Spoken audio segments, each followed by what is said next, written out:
It had cattle on the place, and when I was 10 years old, I rode up here. And at 10 years old, I always knew I wanted to build a house, and was blessed enough to be able to build up here. Once I built the driveway and all that, I realized why nobody else wanted to build one up here, because a little far, maintain that driveway. Yeah, I do that on my place. This old dirt here, I wish I'd just gone on and put red dirt on it, because it's a gift that keeps giving you. Put 2 loads of rock on it, and they just sink into the earth. Yeah. So, but well, man, thank y'all. This is exciting. I'm absolutely glad we can do it. We are recording now, and I'll start the show here in just a second. Where are you based out of, podcast man? I am based out of Pontotoc, Mississippi. Pontotoc, Mississippi. All right. That's right. If you've ever gone through there, I'm sorry, but there's some crazy folks in Pontotoc. I love it. A breaker 19 for that Brockway 18-wheeler. Come on, good buddy. Did I catch a 9er in there? Were you calling from a walkie-talkie? I mean, with artificial intelligence, we are summoning the being. Can you imagine if we had these when we were 12? Whole Apollo program was a complete fabrication. Even better, we got them when we're 40. Come ahead on, Bandit. We'll slip you into the rocking chair. Play a little hide and seek. The welcome mat is out, and you're coming home. All right. We are live. All right. Who's running this outfit? I guess he. Well, first off, Commissioner, I appreciate you coming. Well, I'm glad to be here, man. I love coming. I love anytime I can get out of Jackson and go where the real folks of Mississippi live, all across the state, and especially here in North Mississippi and sweet potato country. And it's just great to be here, and a beautiful setting to have this. Thank you for opening your home to us. Absolutely. So just to let the audience know, we do have a special guest today. It is the great state of Mississippi's very own Ag Commissioner, Mr. Andy Gipson. Yeah. So welcome to the show. I'm honored to be here. Like I said, I wouldn't rather be anywhere else, and I'm looking forward to the conversation and talking about the issues and maybe some things on the horizon for Mississippi. And correct me if I'm wrong, but it was June 11th. You put your ball cap in for the governor. I threw it in for the governor of 2027. That's a long ways off. But actually it's less than 2 years now, the primary election. So I prayed about it a long time, and honestly, after praying about it and talking with my wife about it, we just felt led to do this. And it's either do it now or don't do it at all. It's like one of those deals. So I said, yeah, let's do it. And so here we are, wide open. But I'm still loving doing this job of representing the state's largest industry, greatest industry, most important industry, agriculture, and continue doing that the next 2 years. And when I'm elected governor, we can do a whole lot more for the greatest industry in this state. And I'm excited about that prospect. I've always wondered this, how does the process go of putting your hat in for, like, is there like a certain, can you just say I'm announcing? You got to be a qualified voter. You got to be eligible. I think there's some age requirement. You got to, I think, pay $250. I may have gone up on it, maybe $1,000 now, come qualifying time, and that's in January 27. So, but it's open to anybody who is a law-abiding citizen eligible to vote, and it's a free country and a free state. So I happen to be the first one out of the gate. I'm proud to do it. One of the reasons that I decided to do it after praying over it really is because I feel like, and I don't have to tell any of you all this, agriculture's in a real pivotal moment right now. There's a lot of changes that are happening, global changes that are affecting our industry, not only here in Mississippi, but across the entire United States. And frankly, agriculture needs some attention at a high level. Yes. Congress has been, listening, and they've done what they can do. There's some more that needs to get done in terms of the Farm Bill and all that. Appreciate what Congress did this past December to help farmers keep going. But here we are again in 2025. And this year looks to be as difficult, if not more difficult, than last year. I think all the farmers, Mr. Brooks here would probably attest to that as well. Everybody I hear from, there's a combination of factors that's bringing all that to bear. The trade issues where, China's doing what they're doing, shutting off their markets, the trade negotiations that are ongoing. Now, we want to get more trade deals, but they can't get done fast enough. And then workforce, labor. I mean, we got to have people to do the work, and frankly, it's hard to find them. And you got to have an easy way for people who want to come here legally and work, and let them do the jobs that need to get done. And that's something that, thank goodness, President Trump is working on right now. And then, of course, basically, it's something as simple as getting a farm bill passed. Congress let the farm bill expire about October of 23. And it hadn't been put back in place since then. And farmers have just been, wondering what does the future hold. And the time is Congress got to put up or shut up and get that done this year. That's important. They got a little piece of it done, a good important piece of it done, adjusting those base numbers back in the one big beautiful bill. But that's just the beginning of what needs to happen in the farm bill. All that to say, I'm convinced that the future agriculture really hangs in the balance right now in terms of this country, and we cannot allow agriculture to go under. Agriculture, our farmers, is our food. No farmers, no food. Our food supply. We are not only the breadbasket for ourselves, but for the world. And agriculture has got to get the attention it not only deserves, but it must have for the future of this country. And so.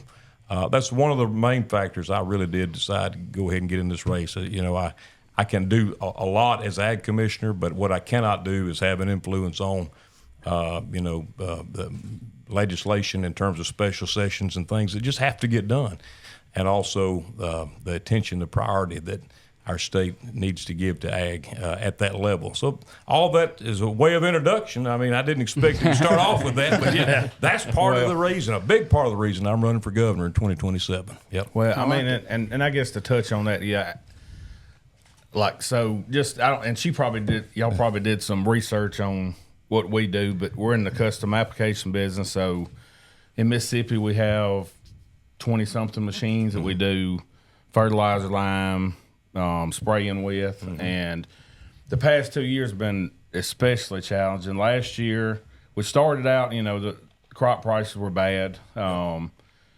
Spring went okay, and then we started getting drought, which hurt, and then steady commodity prices have steadily, kind of dropped since then. And then here recently with the USDA report on corn coming out, as being a bumper crop, you can get into that, but corn dropped, of course, since then. And then, this year we had record rainfall. Yep. And for somebody like me, we depend 100% on farmers and agriculture. That's all we do. Well, when farmers are in that situation, a lot of people don't think about it, but it trickles down to me. Yep. It trickles down in small communities to the grocery stores to, it's as small as the people that sell clothing, local. It trickles down to everybody. So it's kind of everybody's in. They don't realize it, but when ag hurts, our small town communities hurt. You hit on it because agriculture is the biggest part of our economy in Mississippi, and not only that, it is the backbone of every economy in every local town, every local community across rural Mississippi, from the co-op, the feed seed store, the fertilizer, like you said, the downtown shoppers, that people have taken for granted a long time the importance of agriculture. But when it suffers a setback like we've had the last couple of years, you feel it in a very real sense. I drove here back during June, and I looked at all the fields that were just mud and wet and not plantable. So I'm thinking to myself, this is going to have impact. I was going through Tupelo area, and sure enough, it has. So weather's something we can't control, but there's things that the government can do and should be doing to help make sure our farmers know at least what to expect when these hard times come. And that safety net through the Farm Bill and all those programs, risk management, all of that's got to get put in place in Congress. And I want to say a big shout out, thanks to Cindy Hyde-Smith, the former Commissioner of Agriculture. I'm so glad she's up there. So she does understand the issues that our farmers are facing, and all the folks who are fighting for the farmers up in D.C. So, all that's happening and all that has been happening the last couple of years reminds me that food security is national security. When we have taken for granted our ability to feed ourselves, our own people, and most of the world all these years and done it very successfully. And these series of events that have come into place, hard times for farmers means hard time for America. Yeah. And we got 2% of the people in this country now farming, raising 100% of our food and fiber and shelter. And we gotta make sure it is top shelf priority across every level, from Washington D.C. all the way down to the state of Mississippi. And in this environment, I saw something where the total amount of actual farmers and farms are going to decrease again, with whatever, happens this year, because it's sad, but a lot won't make it out of. Yeah, and won't make it into next year. You look at most of the farmers in Mississippi are retirement age. Yeah. So many of them I talk to are like, we could go to the house and be done with this, and then the big question: who's going to keep that farm going? Who's going to take on that risk in this environment? And unfortunately, you got big investor groups that want to swoop in and buy up our land. They may be foreign controlled, and that's what's happening. It's what's been happening, and we better open our eyes up and put a stop to it. Me and Caleb's had this same conversation before about the next generation of farmers. They're just not out there. I mean, you've got your old legacy farmers, and some of them are coming in and taking over the family farm, but there's not many. You'd like I said, a lot of them are at retirement age that they don't have anybody to pass that farm on to. Right. So you've got corporate conglomerates and all this coming in and buying it up. It's very concerning, and we got to find a way to help young people get into this business and to stay in it. That's, to me, that's the secret to the success for the future. We'll talk about the future in a little bit, I'm sure, but right now, just focusing on the reality of the hard times we're in. I just read an article in Time magazine, the storm on the horizon for American agriculture. That's where we are. And but we're going to persevere. We're going to get through this, and the sun's going to shine again. That's right. Well, and for young farmers to get in right now, it's scary, and not only is it scary, how do you do it? Because it takes such an investment now with what equipment's costing and everything, and these lenders are as tight as it's ever been. And so how do you get, without having that legacy farm, that generational farm there, and that to back you? It's hard for, if Craig wanted to go out tomorrow and go get into farming and farm 1,000 acres, it's almost impossible right now to get the financing and all to do it. So it's a tough spot to do. You're, like you said, everybody's getting older, and the ones that are at the age they could quit or wanting to quit, but where does it go then? And so it's scary we've got very few, what I'd say, big towns in Mississippi. You get Tupelo, Jackson, those type towns, Starkville, Oxford. But most of these small communities, I'm from Calhoun City, where I was born and raised. You take Calhoun City, you take Houston, a little bit bigger town, but most of the lifeblood of these towns are agriculture driven. You take agriculture out of that community, and it'll wipe them off. There's nothing left. That's right. You can see it in the Delta. You can see it in the Delta every like time John Paul you was go talking there. about it. It's the part houses where they're going to get their grease, oil, filters. It's the gas station where they're going to buy lunch and breakfast. It's everything in that town. It's the grocery stores where a lot of like your H2 labor. Yep.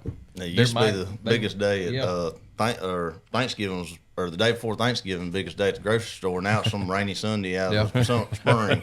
Right. So I think it's done changed. I don't think the everyday average person realizes how important agriculture is to most cities in a state like Mississippi. That's absolutely right. And, our economy being spread out across 82 counties, it's good that we're getting a lot of these big projects that are coming to, some of these cities and all. But I tell folks, you can't eat solar. You can't eat data. No. You got to eat sweet potatoes. And that breaks your heart when you drive across some of these fields. It's been productive or in production for years, and you see a solar farm now. Yeah, you do. And speaking of that, I did see something this week where Trump was looking at putting a halt on the solar farms. The USDA announced that they were going to end the financing, taxpayer financing through USDA rural development of solar farms, and I thank God for that. I do too. there's enough. At some point, enough is enough. I mean, solar's got a place. I got a solar gate on my farm, but it ain't taking up no land. You just gotta put it. We got to put our priorities back right on that. I know just in my area that I do between the Delta and East Mississippi, there's at least 10,000 acres right now that is already in solar farms or in proposal. I mean, I don't know what it does to those that are in proposal, but I saw a report. USDA puts out a report every December. So the report that came out last December for 2023 had 30,000 acres under solar ground, and all that 30,000 is foreign owned. This is just foreign owned solar farms, and that don't count U.S. owned. But that was in 23. I know what's been happening in 24, and when we see this next report that's coming out, God only knows how many acres it'll be. But that big, beautiful bill also ended the green new scam, the subsidies for these solar farms. That's how a lot of this stuff got built. It would have never been built if it weren't for all these government subsidies that were thrown out during the Biden administration and before that. So I think that that's an issue, and I understand why farmers say, "Hey, I'll sign right here." They're offering to pay you huge amounts of money. But what's going to happen when they wear out and tear up and the company goes bankrupt? They ain't getting no more subsidies no more. Then what? Somebody's got to clean that stuff up. Will it ever be farmable again? That's the sort of concern that I think we all have with it. They're catching those farmers at a bad time when they're looking at what do I need to do for the next step. They're already backed into a corner. So I mean, it's hard. It'd be hard to turn down. It's almost impossible in this environment to save your land. To keep the land and not lose it. Yeah, and we're not knocking any farmers that are out there having done this, but I just know thinking a long term down the road, I'm thinking 10, 20, 30 years down the road, where's our farmers going to be? Where's our farmland going to be? We got to have that. And it's so important, not only we can talk about the economy and all that, $10 billion of ag value products, farm gate value every year, but more than that, it's our way of life. It's our rural way of life in Mississippi.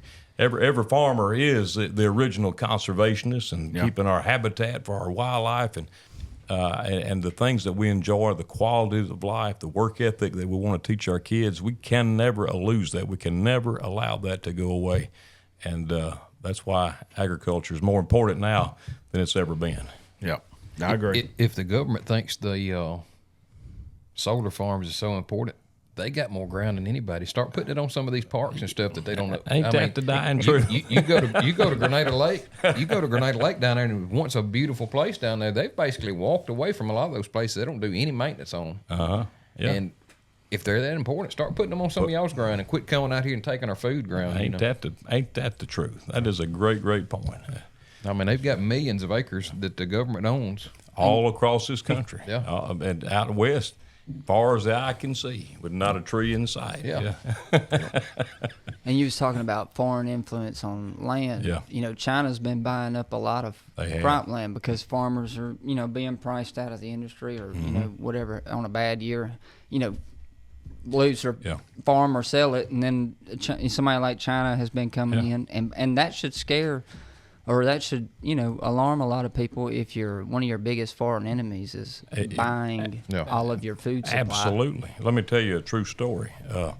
This is a couple of years ago, just when we were starting to learn what was happening. I talked to a farmer over in the Delta. I was having lunch with him, in fact, and he said, my neighbor retired. He's getting out of the farming. He said, I was going to go over there and offer to buy his place or to lease it or do something. So he said, before I could even get, he said, I talked with him on the phone. We were interested. Before I could even get my foot in the door, some investment bank firm out of New York City came in and offered him twice what the fair market value was. And it's gone.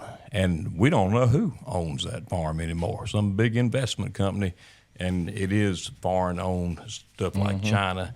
They just come in and form a LLC. They can form a Mississippi LLC. It looks like it's a shell game, but who's back behind it is a whole nother question. And that's, I have been talking about this a long time. I've asked the legislature to do something. They tried to do something, but they have not done enough. It has not ended it because every year this USDA report comes out. There's more and more and more. Now we got 1 million acres of farmland, Mississippi farmland, 1 million acres under foreign control. That's crazy. I mean, Yeah. That's a lot of acres. That's not only crazy, that's stupidity. Arkansas put a stop to it. Arkansas is the first and only state that really said we're going to put an end to this. And Mississippi passed a law, but I think the law actually made it worse because it allows even China to, come up with and own up to 49% interest in the land, a piece of ground, and it doesn't have any restrictions on any other countries that are like these solar farms are like Spanish and British and all these other foreign Cayman Islands. It doesn't have any restrictions on them. So you're just seeing that number go up. We'll find out what it is this December. But it is a tough time. It is a hard time. But I know this: our farmers have weathered tough times before, and we're going to weather this storm. We're going to have to do some things differently. I'm convinced of that for the future. And so at the Neshoba County Fair this year, I announced the formation of a strategic planning committee for the future of agriculture in Mississippi. And we're going to be spending the next year going around talking to farmers and folks in the industry, just like y'all. What do you see? What's happening now? What needs to change? What do we need to do, whether it's workforce, whether it is on trade, or maybe just something as simple as what needs to be in this farm bill that needs to get passed as soon as possible. So that's what we're working on for the future. Yeah. Where do you see it going in the future? Like, good or bad, what do you see the future of agriculture, let's say, in 5-10 years? Well, if you'd asked me that 5 years ago, my answer would have been different because a lot has happened in the last 5 years that have changed what I think about the future. Within the last 5 years, let's just take soybeans, for example. China is sourcing almost all of its beans now from Brazil, which is cutting down its rainforest every single day. And I've learned a lot about what Brazil is doing in their alliance with China. They are nearly triple cropping beans down there. We can't do that, even in Mississippi. So I looked at a chart the other day. USDA had that according to what they can tell, they're way out producing us in America on our beans. So soybeans and the Chinese market has totally changed the dynamic of what we do in agriculture, not only in Mississippi but in America. We're thinking about what are we going to do with all these soybeans, and the result of that is, since President Trump has been back in office, he has really taken all the restrictions off to try to find new markets for all of our products around the world. There have been countries that have been selling us stuff and all their cheap stuff and all their goods and some of their ag products. They've been selling us stuff cheap, and it's been going on for the last 4 years that we are now having an agriculture trade deficit in this country, meaning that for the first time in history over the last 4 years, America has been buying more ag and food products than we've been selling. That's been allowed to happen the last 4 years. Trump has said, no, we're not doing that anymore. If you're going to sell us your products, you're going to buy our products, and we're going to remove those tariff barriers, those trade restrictions. Going around the world, I have been all around this world promoting our products, sweet potatoes and everything else. We have got to replace that market. If it can be replaced, I'm not sure it will ever fully be replaced, but I don't see China just waking up one day and saying, you know what, America, we're sorry for how we've been treating y'all. They are not our friend. They are our enemy. They've been very strategic about that. Yes. It's the same China that's buying up farmland next to military bases, and the same China that's sending in these mystery seeds to America that everybody keeps finding. I mean, I don't trust them far as I could throw them. So we had to we had to totally reset our trade worldwide, and that is happening right now. There was some new deals in Asia that came out, Australia, new deals in Europe that have been solidified. But we need more. We got to have a whole lot more. That's a big thing. And then workforce. In the same way we're talking about older farmers are getting out of the business, getting out of farming, and their young people are not keeping the farm going, or they're going to get a career and doing something else. There's not enough workforce. Even if somebody wanted to keep the farms going, there's not enough local workforce to say, hey, I want to do the work to keep it going. So we're having to have this immigrant labor. There's a difference between illegal immigration and legal immigration. There is a H-2 H2A, and all those programs that work where people say, I want to come, I want to work, and I'll go back home, or seasonal, or they want to come and work on that farm. And I'm really proud to hear the president talking about making that easier and more affordable. Frankly, it's become unaffordable under the Biden administration. It was practically, you just couldn't afford to do it. So streamlining that, getting a workforce in place, is going to be really critical to the future. We can secure our borders at the same time as we have a legal workforce here to do the work that has to get done in America. We want Americans to do the work, but if they're not willing or able, we have to get it done some other way. And then technology. I mean, the technology is coming along so fast. Man, I bet you could speak about all that all day. What have you seen? Yeah, I mean, in the AI aspect of it that's about to erupt over the next 2 years is crazy. It's going to fundamentally alter. It's scary. Honestly. Everything we know in America, in our economy, in our farm economy, and I wonder, can we trust it? No. Well, my thought on it is, I agree with you. Is that it's going to eventually go to autonomous machines. You're going to have autonomous tractors, autonomous spreaders, autonomous sprayers. And number one, that puts a lot of people out of work, which you're going to have autonomous marketing guys, called AI agents, who are going to put people like me out of work because they can do it better and faster. And because they have all the these AI agents have all these access to the whole internet, and it's a supercomputer, right? And so, but you put all these autonomous machines in those fields. My thought is, well, first of all, AI controls our food supply. Exactly. Somebody better be watching that close. Yeah. And it's a very deep, troubling once you go down that rabbit hole and see what AI is going to be capable of in the next. I think from the stuff I've watched over the past week or so, and some of the stuff that Microsoft came out with earlier this week, I don't know if seen it, which is very scary, but that's the I think by 2030 we're going to see AI take on way more than we ever comprehended it could do. And we've created a monster. Yes. We've created a monster. Let me tell you what my doctor told me. My doctor's, I don't mind, she wouldn't mind me telling you, Dr. Jennifer Bryan, she's with the State Medical Association. She's also on the board of the American Medical Association. And I just went in for my routine checkup the other day, and she said, this AI has really got us worried from a medical profession. I said, what is a medical profession? Not only doing their jobs, but their concern is from a mental health aspect. Their experts are saying in the next 10, 12 years, you might see as many as 20% of Americans out of a job, okay? What does that do to somebody's mental health? Well, it destroys it. And what are they going to do? They've been trained to do these jobs all these years. What is there for them to do now? And at the same time, we're building up all this AI infrastructure that can do more with fewer people. What are people going to do? I know. That's a big ethical question. That's what I mean. Yeah. And somebody better be out there looking for the extension cord that's got this AI and unplug it. Well, I don't think they can unplug it anymore. Well, that's the scary part. Surely ain't got the everlasting battery that lasts forever. They're backing themselves up.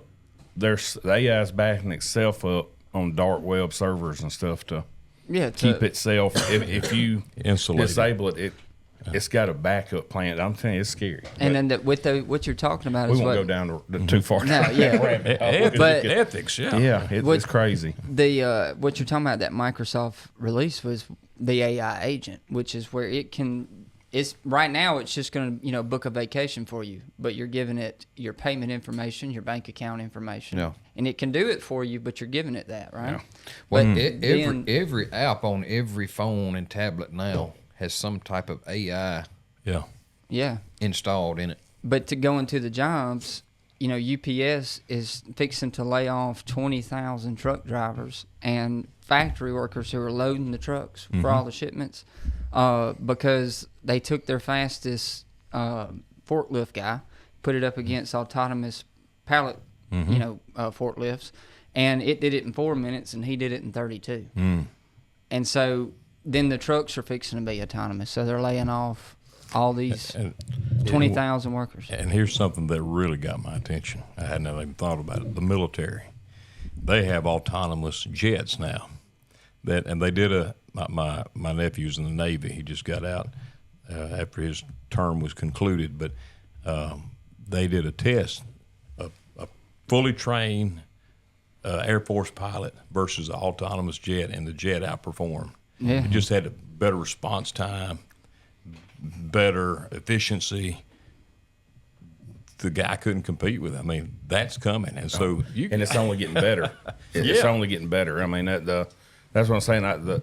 The forecast of the leaps and bounds it'll take over the next 3 years. It's the worst. The AI is the worst we're going to see it as far as what it can do right now. Now, the legislature formed a task force. I don't think they've met yet, but they did form a task force to think about these things and see what needs to be, what could be done or what we need to think about.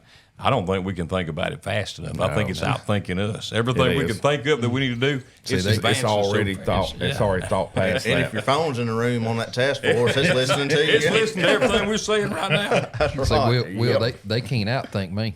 That's right. See that AI over there? Alternative Craig. If we got 2 loaders loading lime and that AI is more efficient than I am, you know what Craig does? Craig pulls out his pocket knife and slashes a tire and say, "Good luck with that robot."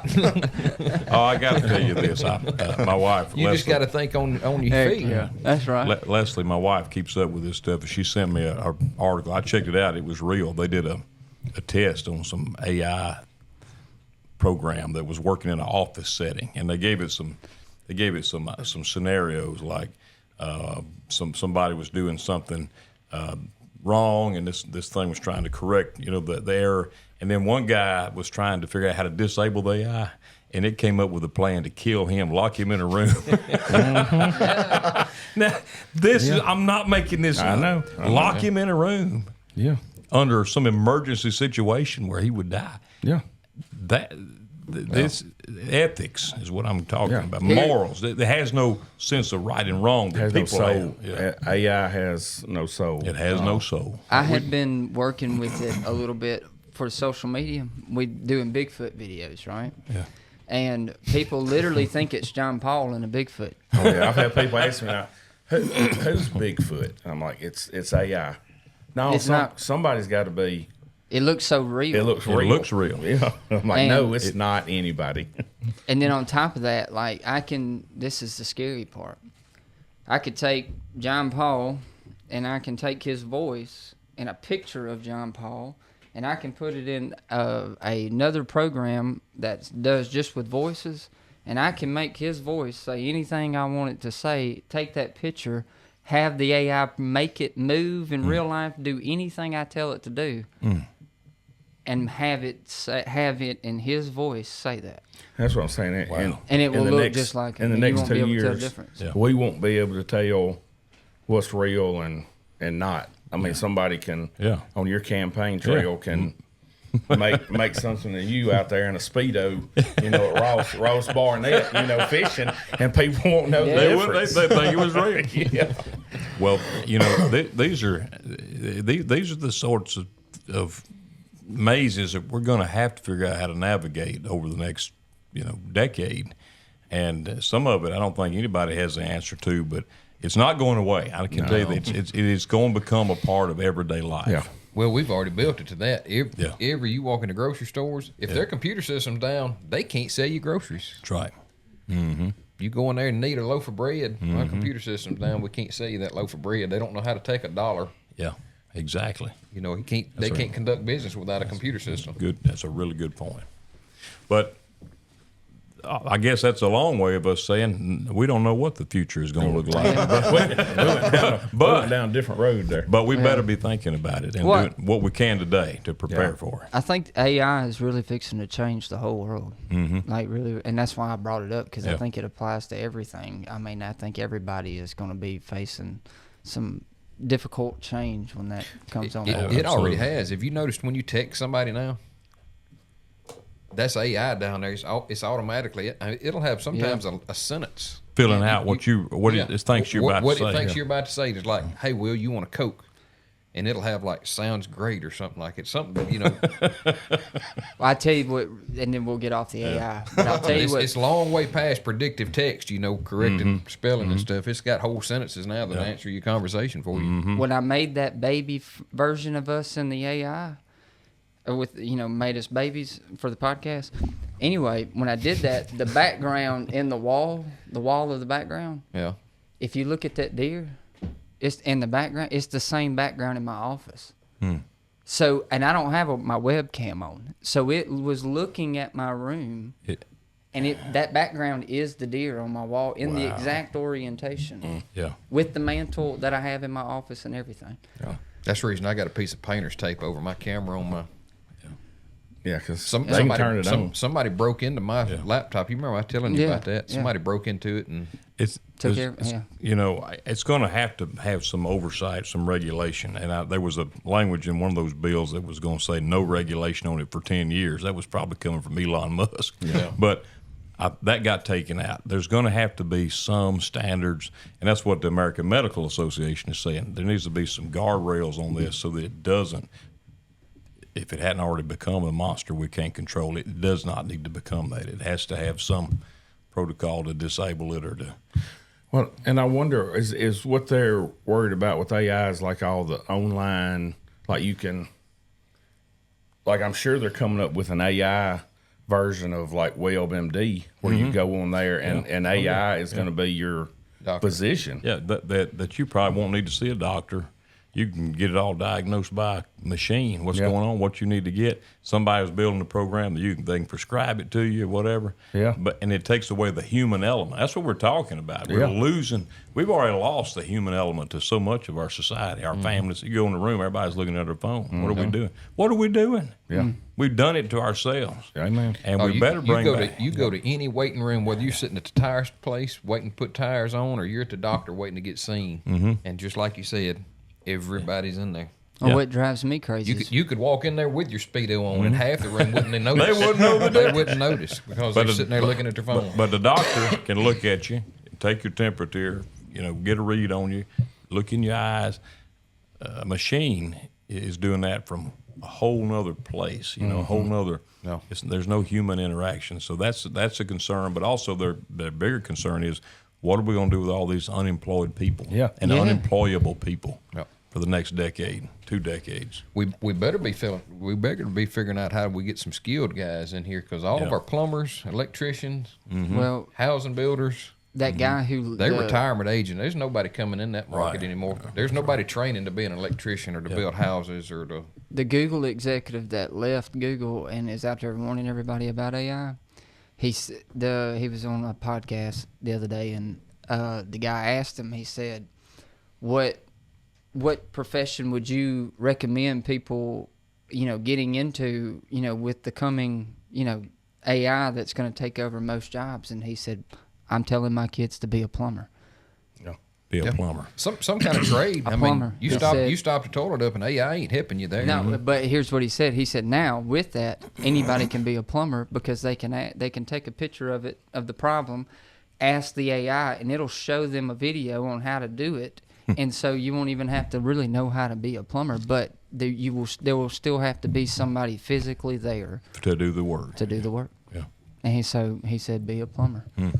And I think he's right. I think most jobs, if you have a job, my job, my job is video, and marketing and all that. It can do it almost right now just as good as I can. Wow. And here soon, it'll be able to produce an entire movie that you won't even know wasn't filmed in Hollywood.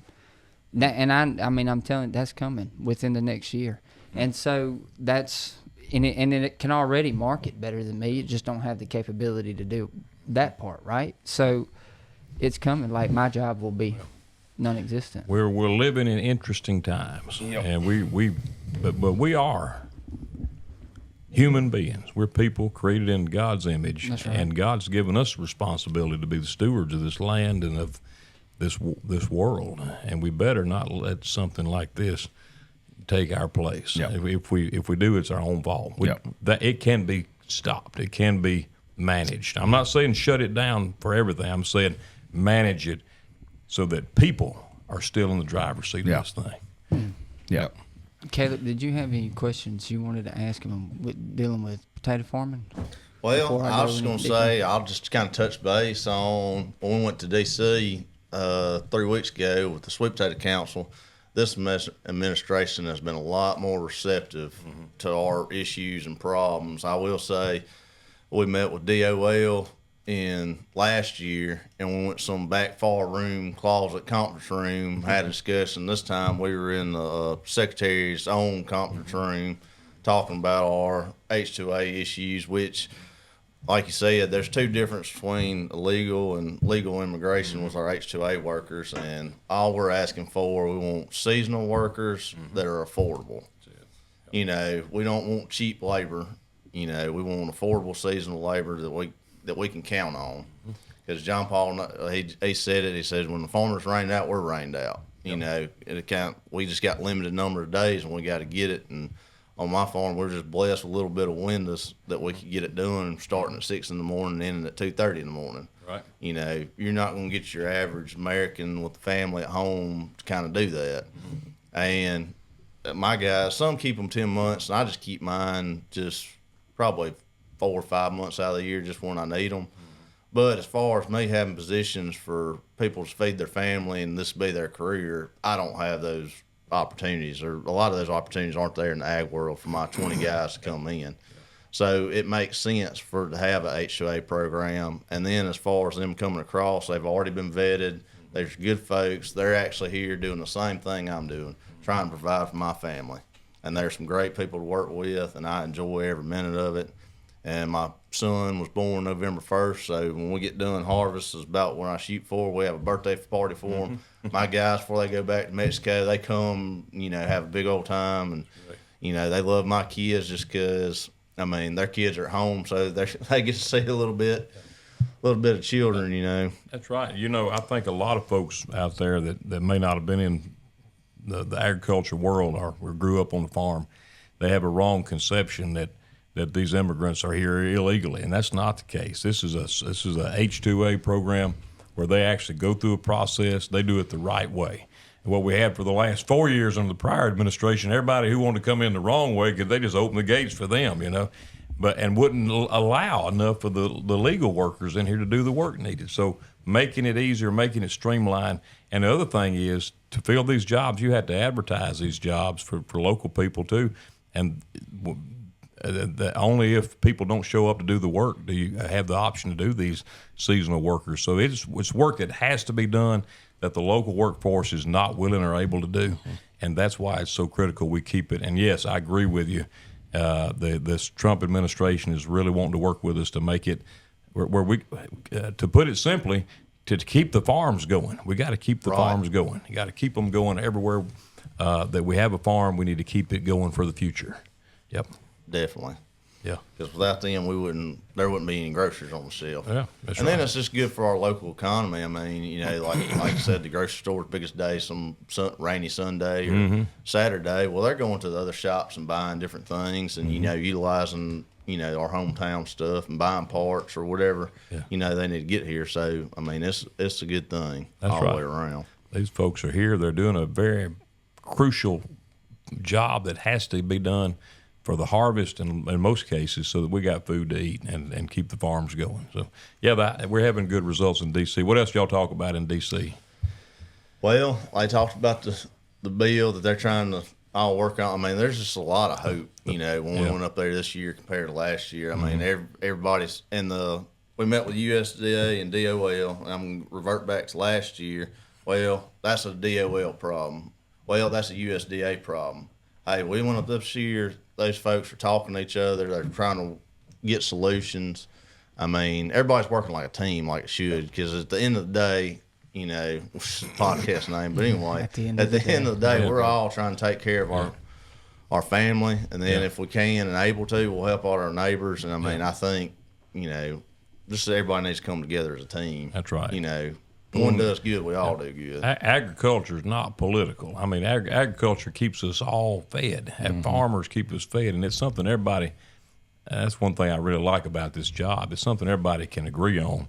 or has been able to agree on. We need to find ways to support our farmers, and it's good to see that happening in D.C.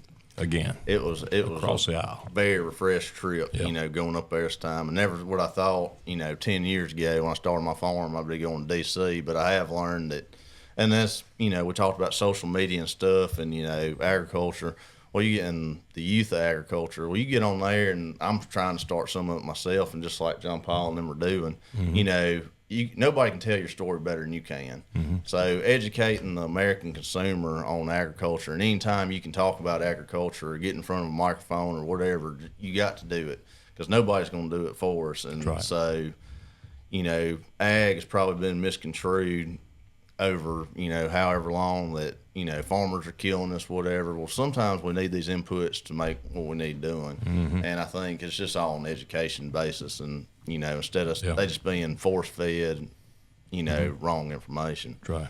So I met with the state superintendent of education, Lance Evans, who's from New Albany, I think, last week.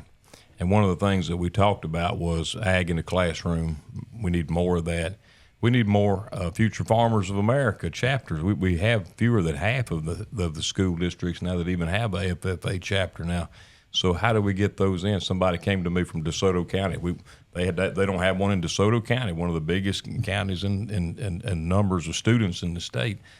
And it all begins with having someone who's willing to be an ag teacher and say, I'll take that on. I'll be that person. We want to try to bring that back because the further and further our kids get away from the importance of the farm and agriculture, the harder it's going to be to get policies passed. You already have fewer folks in the legislature or in the Congress that know anything about farming. Think about what it could be in 10, 15, 20 years. So we're making a push to get more ag in the classroom, more FFA chapters, more 4-H clubs, everything that we can for our young people out there. Well, I think a lot of that, what's been hurting is, every cycle we have like this where it's real bad, the smaller farmer ends up getting pushed out. And so, you've got more corporate farms and bigger farms now that are able to survive in this. So where we used to have however many farms we did in Mississippi, which included a lot of family farms that were 500 acres, those just hadn't been able to. They're more hobby farms now, and then the farmer works somewhere else during the day and has to, if he's going to do that, he has to do that when he's not work a farm. It's over half. Over half of the farms in Mississippi. I think we have 36,000 farms now. Back in the 40s and 50s, it was 300,000. But most of them were, like you say, small farms. But every farm's important. Of those 36,000, over half of them, the farmers are working a job in public work to keep the farm going. You know? And so it's important, and they have to keep doing it. But like you said, it's getting harder and harder to do it. Well, it's just getting less because of, what this generation now, how many of them are wanting to go work a full-time job, come home, and then work a full-time farm after that. I mean, is what you're essentially, you've got, they're just not. Just not I think there. Farmers are just born with a different gene. You either got it or you don't. You just have a love for it. And I listened to a podcast the other day. It said if somebody's farming kind of gets put out of farming, well, they're going to go work another job trying to get back into farming, so they can get back to doing what they were doing. And a lot of them end up, whether if they don't farm themselves, a lot of those guys end up back in some sort of farm-related something just because it's what they know. Right, they're just drawn to it. I want to go back to and maybe a ray of hope for everybody who's listening out there. The only time people can remember that it was this hard in farming was back in the 80s and that 80s farm crisis. But we came through that. Now, a lot of farmers were not able to continue after that. But the farming, agriculture, DNA, as you said, survived after that storm. We're in the middle of a storm like that. We're going to survive. It's going to look different, perhaps, but we got to get innovative about how to get more of these young people involved. And I think the technology piece of it is going to be really critical to that because these young people, we have 4 kids, and I can tell you they know stuff about technology that I never even dreamed of thinking about or knowing how to do. they can create a video, and it looks like a movie. Even on the farm, they did a version of Gunsmoke the other day with the opening credits of that. But my point is, they love this technology, and if we can find a way to connect them to the farming technology, agriculture technology, to keep that spark going in our young people, that's probably where if they get in one of our machines, the technologies has come. It's crazy. I mean, our machines, they don't technically drive themselves all the way through the field, but now my machines that we have now it's got a camera on the front, which is AI technology. It'll stay between the rows with auto steer using that camera. Gets to the end, it'll make it turn on its own, and it'll come back into the right row with it. And I mean, you got GPS. You got where, like on a 120-foot wide sprayer, every single nozzle is turning on and off on its own. And you have, the technology out there that sees the weed in the field and will only spray just the weed out there. So the technology is pretty interesting, and gets. I never thought get to what it is today when I started. And who knows what it might be? Yeah, who knows what it can be. And there's another thing I was wanting to talk about is I think a big strain during this time right now is the willingness of some of the agricultural financing lenders. I mean, I'm going through it right now, and I've got one that I'm dealing with. I have a 20-year relationship with them of making payments, not being behind, and if you're in agriculture and you go through hard times, you're going to be late on some payments. Over 20 years, I've been late on payments. But you get to this year, and we had record rainfall, and I did, because mine is, first of all, the farmer has to have the money to do it, which they're already strapped for money. And then when you get wet, the ground rigs can't do it. The airplane does. Well, we ended up being half off on our this year, and a lot of the lenders are not. They're a lot more cut and dry than it used to be. It don't matter the history you had, whatever you get, and they're not taking into consideration that we have a record. And I'm kind of one of the first ones to deal with it this year because my payments are right now. We're like your growers. Most of them, they'll have them come in November, December once they get the crop out. And if the lenders are taking some of the same stances right now on guys like us, it's going to be rough this winter if they don't have an understanding. I think as everything gets more corporate, it's just it's kind of like the AI. It doesn't have a soul. That's right. To it either. Somebody in some office building or some computer program is saying you can't do this. Yes, and it's gonna hurt, and that number of your smaller farmer gets cut out more and more, and the bigger ones survive, and even some of the bigger ones are not going to be able to take some of the hits. And like I said, it's a big community, and like I said, you have to have everybody in it to be understanding, willing to go through the hard times to get to the good ones. Which ag's always been a roller coaster. 2 years from now, we can be in $7 corn and $15 beans. Who knows? We've seen that. Right now we're bouncing close to half of that. We got to weather this storm. Yeah, got to weather the storm, and have to have all the players involved to be willing to give, and because there's going to be a lot of restructuring happen if not. I think the difference is this. I think the people I talk to, I think the lenders understand that this is a nationwide crisis. It's not just a local crisis, a local or state crisis. It is a nationwide crisis, and I think even Congress understands there's going to have to be some help here to weather this storm, and I believe we'll see that again this year. One thing I wanted to mention is I know the importance. Everybody in here knows the importance of agriculture, and when they have a bad year, we got some government assistance come in and help these guys. Has there ever been any talk from like our standpoint? We're strictly ag service providers that make our living on that ag community. That get zero help in the same. You follow what I'm saying? They go through 4 or 5 months of drought, or wet weather like we done this spring. They're not doing anything, which means we don't do anything. That's right. So that's a really good point. I think we need to tee that up into this farm bill discussion because you represent a lot of business across the country that's had the same type of struggle. And somebody like John Paul in his business, we got how many employees that we 40 plus? So that's 40 plus families that's affected by 4 straight months of rain. The disaster and weather the disaster, commodity prices. We don't have corn or soybeans or nothing. Our product is strictly ag service driven. But if they don't get the crop planted, we don't work. You don't have work. No. That's a really good point. It needs to be looked at. And you go just like you can carry it past our ground rigs back to the aerial, the ag pilots. Yep. Those type guys, all those guys, they struggle. I mean, I've talked to a bunch of people, and I got a good friend in the ag in the crop dusting business, and he's way off as well. Just from the weather wise, and it's not only the weather, but it's the crop prices and everything.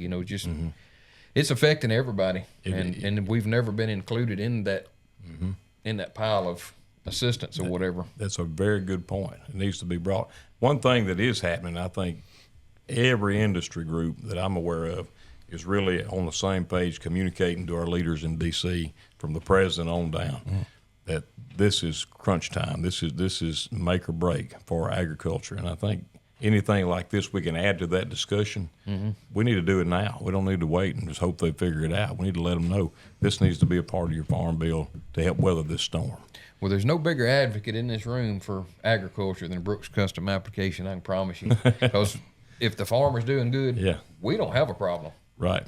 If the farmer's doing good, we're gonna have the work. Exactly. But if they don't, we're gonna struggle with them. That's right. So we want Caleb to do good. We want everybody. We want old Will. He's got a garden that he had a disaster on his garden. Disaster crop in the garden. He got what you couldn't even planted? get it planted because it rained so much. we want Will to make record squash if that's what he's planting up there. We planted 10 acres of sunflowers for the doves, and only 4 acres made it. So, it's bad. Rough It's year. bad. Rough year. Us in the ag industry as a whole, we want everybody to do good because that's our lifeline. Yeah, and we're coming off 2 years of drought. Yep. Last year was really bad here in North Mississippi, and what I learned through that process was this disaster map that they have, the disaster, what's it called? This is run out of Nebraska, disaster map. Anyway, it's the official United States drought monitor. That's what it is. The drought monitor. It is not accurate. It doesn't have a soul either. We couldn't figure out why it was making these decisions, or if it was some conspiracy theory that they were cutting this little group of farmers out. Yeah. I mean, I went through that last year, and then to come here this year, and it's too wet to plant. You talk about disaster. One extreme to the other. Extreme to the other. Yep. And it's been bad dry, and that was kind of the worst thing that could happen this year was after we had all that rain, all these crops didn't get a root system to them, and then you go through a month where some places hadn't had rain for a month, and those roots don't run deep enough to grab moisture out of the ground because of and so it made them stress that much more. So this year's a hit after hit, but like I said, I just wish we could get some of these government officials to get as excited about the ag industry as they are about solar farms. That's right. I mean, I can sit down and show them the benefit of growing a crop and feeding the world. Right. But I'm going to tell you, I ain't ever tried to eat a solar panel, but I bet they don't taste good and they're hard to chew on. You can't eat solar and you can't eat data. So, I mean, I just wish they would get as excited about that as they do, give us some of that attention in an ag industry. Amen. I did feel like a farmer there for about 3 seconds this spring, trying to plant a garden. I did want to give you an opportunity to, I guess, your elevator pitch for governor, if you want, if you want to call it that. But just tell everybody you've heard a lot of the issues that people are concerned about. But not only in the ag, what you can do for every Mississippian to lessen what may be coming in the future, and to help those who might be having hard times in the future, as governor. Well, I'll be glad to do that, and I appreciate the opportunity. I think one of the things that we have to focus on in the way that we might have in the past, but we've kind of let it slide, is public safety. I've seen a lot of crime moving into a lot of communities around maybe not right here directly outside Houston, Mississippi, but I've seen a lot of areas as I've traveled the state where you have gang groups coming in, like from Memphis or from down to New Orleans, and they're coming in, and our folks at the Ag Theft Bureau, they do a great job tracking these criminals down and recovering property. And what we've noticed is a real uptick in these types of crimes, gang crimes, thefts, and I think having a statewide focus on wherever there's a high crime area, just arrest every one of them we can find, put the fear of God in the rest of them, and they'll leave town. They'll decide not to do business in Mississippi no more. That's something I will do, and I will focus on as governor. Infrastructure is another one, roads and bridges. We got to have that to move our product, to move our sweet potatoes, logs, and everything else that we got in this state, beans and corn. And there are some needs that we have that, frankly, just need to be prioritized in terms of transportation. But another one's water infrastructure. I know that the data centers that are coming, some people are really excited about, but they are big users of water, and we need to understand that water may be our most precious asset for the future. Data centers are big users of water? Data centers are big users of water. They have to cool those servers. Cool everything I down. got you. So what has happened in other states? Something new. Yeah, well, I learned it too. Yeah. In Texas, for example, they're draining aquifers down. They just did not anticipate that. So there are some new technologies that are coming that will help mitigate that. But my point is, we got to make sure we have the water infrastructure to, number one, keep our folks something to drink, and then number two, keep agriculture operating. That's been our saving grace in a lot of these drought years for our irrigated land. And we don't want what happened in Texas, where all their aquifers dried up. We don't want that, and we cannot allow that to happen in Mississippi. So that's a priority of mine. And energy, electricity, all these data centers that are coming are going to be huge users of electricity and power, and that's going to cause, unless they find another way to finance it, it's going to cause a lot of energy bills to go up higher. We got to have more energy, more electricity, more all the above, more plants built for that. Economic development, we have to keep economic development going. We're getting a lot of good projects in here, and I think that what I can bring to the table is keeping agriculture at the top of that, understanding it is our biggest industry. It's not like there's no comparison to the economic impact of agriculture versus, not knocking any plant, but a new plant that comes to town. This is billions and billions of dollars, not just one time, but every single year. Agriculture is producing $10 billion a year of just product, not counting value added. But I think also finding ways to do more processing locally, keeping processing in Mississippi, having that value-added component so that we not just produce the crop, but we're processing it, producing it, distributing it. That's going to result in a lot of new jobs when we get that done across the state. I have a vision for that in the north part of the state, the central and the south, because what I'm hearing is that the Southeast is going to be the food production capital of America in the next 20 years for one reason. Water. We have the water. I'm coming back to water. It's important. God designed it to be important. We get 52 inches of rainfall a year on average. We got plenty of underground water. We got all that this spring. And more. Yeah. And we got reservoirs to hold it in. Yep. So what we have to do is figure out how to leverage this for the economic development of the state, starting with agriculture, having more local production and local food processing and distribution. And that is an opportunity I see for the future of the state that we have not even scratched the surface on yet. One day, according to CoBank, y'all have heard of CoBank, the non-ag people may not, but CoBank is the big ag lender. They're saying in 20 years, southeastern United States is going to be the next California in terms of food production.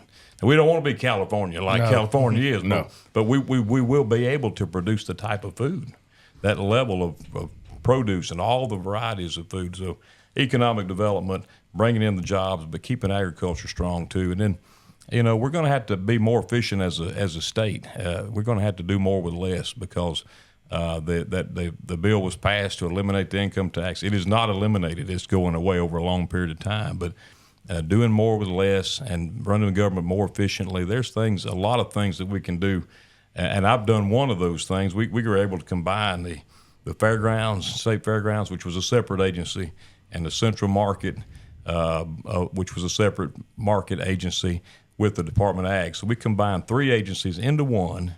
We saved a lot of taxpayer dollars and HR and IT and all things. So we're doing more with less, and I think we can see that happen across a lot of different agencies across the state if we'll just be willing to do that. And that's one of the things I would like to bring to the table. But above all that, I think Mississippi is going to need some principled leadership to navigate these unprecedented times. And I don't ever want to be prideful about anything, but I did pray about this, and one of the reasons I believe the Lord told me to do it is because I believe I can provide that steady leadership to navigate these times with the principle of, people matter, okay? AI is important. We're glad it's here, I guess. We're going to use it as well as we can, but our people are our greatest asset in the state of Mississippi, our children, our next generation. And how do we keep them involved? How do we preserve our quality of life? And Mississippi will be a better place, but it won't just happen by itself. So leadership is something that I think that I can bring that I hope I've proven as Ag Commissioner. I want to be the best Ag Commissioner in the United States. That's been my goal. And I believe I can make a difference for not only Ag, but all the states. I think the future is going to be bright, and I'm looking forward to being a part of leading us into that next chapter of the state of Mississippi. All right. I like it. All right, man. I like it. I'm against tax increases too, including property tax. I heard that was going to, the valuation. Big you issue. cut this out, I guess. Okay. But anyway. Property tax, yeah. Property tax, everything's going to be reevaluated, like your houses and all that, to what I learned this past weekend, whatever it has been, I guess it's steadily, slowly increasing. Yeah. The value with the inflation or whatever, they're just going to hit us all at one time. It is. They tried to do it last year to the chicken houses. It was a 10-year, I called it a tax cliff. People were going to fall over. Imagine how much chicken house valuation is going up in 10 years with since COVID, for example. That's about to happen to every homeowner, every landowner, every farmer in Mississippi and it's going to depend on what county you live in, right? As to how they do it, because under the law right now, every county has the authority by itself to determine how much those taxes are going to go up. They can lower their millage rate to offset it. DeSoto County just did that, but it'll be up to the counties and up to the cities if you're in a city to make those determinations. And I've been an advocate for a long time that whole system needs to be reevaluated, because you could take the same piece of property in one county. I'm not going to name counties, but let's just take one county. Same piece of property in one county. If you picked it up, moved it to another one, the tax bill would be 2 or 3 times as much, and that's not right. That's just not right. It's just not right. So that's going to be a big issue. You watch in the legislative session. When I was in the Farm Bureau meeting the other day, they were talking about with some folks, they have got some old grain bins that's been there forever they don't use. Well, they just going to start tearing them down because they about to be taxed pretty good on them. That's right. If you don't use them, you better get rid of them. Property tax is something that's got to be. That's another thing, if you get in there, that you need to evaluate is we need insurance reform. Yes, absolutely. Some kind of way. We absolutely do. Absolutely. Yeah. From automobile insurance to property insurance, it's almost like if you make more money, it's almost like these insurance companies and people. We smell they got a little bit more money. Let's bump the rates a little bit. It's like you don't ever get a raise because they always just get a little bit more, a little bit more. Right. It's high, and it's gotten ridiculous on that. It has that, and if we can some kind of way get the speed limit on the Natchez Trace bumped up to at least 55. 50's too slow. I got behind me, fellow doing 28. Yeah, I don't. Going slow. My truck won't go 50. I don't think. Not for long. We need to work on that one for sure. Well, I'm open to ideas. I started down this road, and those are some ideas that I have, and I'm going around the state listening to people talking about issues. You taught me some today I hadn't thought about what needs to be done, and I think the people usually have the best ideas. The people are in charge after all. Supposed to be in charge. People with a capital P. No politicians. I do like that. Like you keep saying, the people is the most valuable commodity, and I think in the future, we have to keep that mentality. You have to. If it's going to remain that way, we have to. So I like that you say that, and I hope that most politicians carry that out and really emphasize the people versus the technology, and so I really like that. And then I also thought that your points on the land not allowing foreign influence, and that's big. I think that should be on top. I will end it on day one. China won't buy not even a half acre in Mississippi on day one. The legislature could do it before them, but I don't see that happening right now. But people don't have to wonder where I am on the issues. I'm gonna be honest. I'm gonna shoot straight with you, and that is a critical threat. The reason for it is because all the factors we talked about. So many farmers are getting out, they're aging out or whatever. Land comes up for sale. These people are snatching it up. We're gonna wake up one day and we're gonna wonder, who's controlling our food supply? Well, here's the thing: if China, if a foreign government, they have the money to buy it, and then they have the money to just say we're not going to rent it. That's right. And so then takes it out of production. Takes it out of production. Put it in the solar farm. Yeah, and which puts our whole food production in jeopardy. That's right. When you take out that much, they could do that. I don't know if that's a strategic. Well, I'll put it this way. We fought a war to get the freedom of our country. This year will be 250 or 2026. And we did that to determine who would have the right to control the soil of this United States of America, these United States. And here we are, 250 years later, selling it to the highest bidder. Yeah, that's wrong. And we better wake up. That we are in a war with China. It's not a hot war. It is a cold war. And there's different types of war. They're playing chess. They're playing an end game, and they know what they're doing. 100%. We got some leaders who can see that. We have some that don't. But all of us, as Mississippians, need to understand what's really happening around us. Yeah. I also like that you said that you asked the Lord. I did. Not too many politicians even say that, much less do it. So, I like. Well, that's the truth. Good. The Lord said, "Do it and do it now." So I came back, and on June 11th, that's what I did. Heck yeah. Here we go. That. Thank you. Is there anything else you want to say? Oh, I'm sorry. No, I think he's on time. Yeah, that's what I was going to go to lunch now. Yeah. That's what I was figuring. I want to say thank you for doing this podcast. I don't know when y'all started it or how long it's been going. Not long, few months. Yeah. We had a few episodes before Christmas. Yeah. Well, I want to thank you for doing it because you're tapping into the reality of how to reach people. Nobody watches TV anymore. Nobody watches the news much anymore.